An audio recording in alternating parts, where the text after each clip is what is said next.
From the NewsChannel 5 network, this is Inside Politics. Hello, everyone. I'm NewsChannel 5's political analyst Pat Nolan. Welcome to Inside Politics. As President Joe Biden enters his fifth month in office, he continues to focus on domestic affairs, particularly the ongoing recovery from the pandemic and the economic rebound. But increasingly, foreign policy concerns come to the forefront as well. To detail those issues and where things stand, we welcome back to Inside Politics Dr. Thomas Schwartz, Distinguished Professor of History and Political Science at Vanderbilt University. Dr. Schwartz, thank you so much again for joining us on the program. Well, thank you very much for having me on the program. Let's start with the recent announcement that came in the last few days that later this month, on June 16th, President Biden and President of Russia, Vladimir Putin, will meet in I guess will be their first summit. Is there an overriding reason why they'd have this meeting so early in Biden's term? Well, my sense is this is an opportunity for President Biden to assert his leadership of the West. He's going to be having the meeting with Putin after he meets with West European leaders. And in a way, this is also the sort of anti-Trump element. A lot of what President Biden has been doing has been reversing things that he disagreed with or that he found that he disliked about President Trump's administration, re-entering the Paris Agreement, trying to renegotiate the Iran nuclear deal, these sorts of things. And I think here you have a similar dynamic.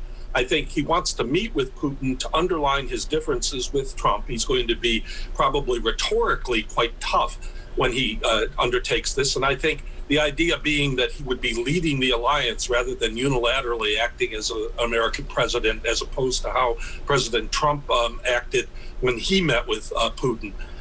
So I think that's the larger dynamic that's going on here. The Russian foreign minister this week said that the U.S. should expect to hear some uncomfortable signals from Russia leading up to the summit. What does he mean, and why would he say that? Well, it's not a good sign necessarily. I think it may mean that Russia will continue to assert various its own interests. What sorts of uncomfortable signs are left up in the air?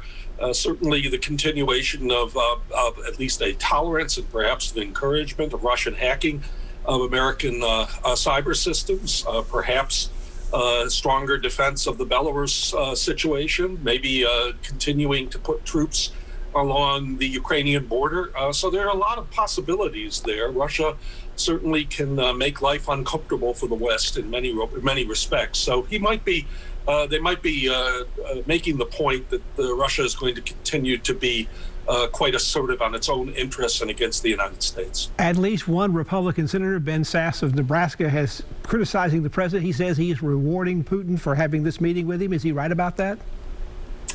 I think that's a hard one to say. Putin certainly benefits from the idea that an American president is coming to meet him. Russia's great fear after the collapse of the Soviet Union was it was being reduced to international irrelevance, that it wasn't being consulted. And here is an American president sort of making his first major summit meeting with a Russian leader. So in a way, this is a good thing for Putin. Now, Biden, I think, is trying to turn it to his advantage by underlining the contrast with President Trump in how he treats Putin. But in a way, both leaders needed this, wanted this for very different reasons. And I think in that sense, Ben Sasse is not wrong to say this, but it's also something I think Biden's doing for his own political advantage as well. You mentioned some of the issues likely to be coming up. That includes the hacking of U.S. companies, even hacking of the U.S. government by at least groups close to Russia. Also, what's been going on the Ukraine border with a possible invasion being threatened there. Also, the situation with human rights. President Biden says he's going to bring that onto the table. That sounds like would definitely be something that would spark some problems. And then there's the whole thing in Belarus. Do you think that'll also be an issue?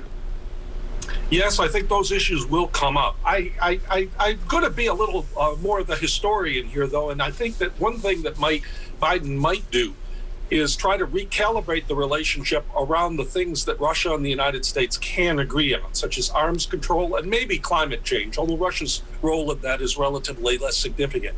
But he might try to focus more on issues related to the arms control issue. Remember, the United States and the Soviet Union remain the two largest nuclear powers. We can still both destroy significantly each other if there were an armed clash.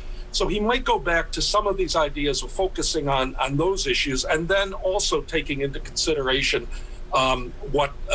these additional issues of human rights. In that sense, going back to the original reason U.S. and Soviet leaders met, which was nuclear war and the danger of, and the need to prevent it, and that the additional issues of human rights, which Biden is going to obviously make a strong case about, can be not a secondary issue, but they won't be the prime reason that Russia and the United States talk to each other. Usually summits like this end with some announcement, some sort of trade agreements or maybe a joint statement that comes out afterwards.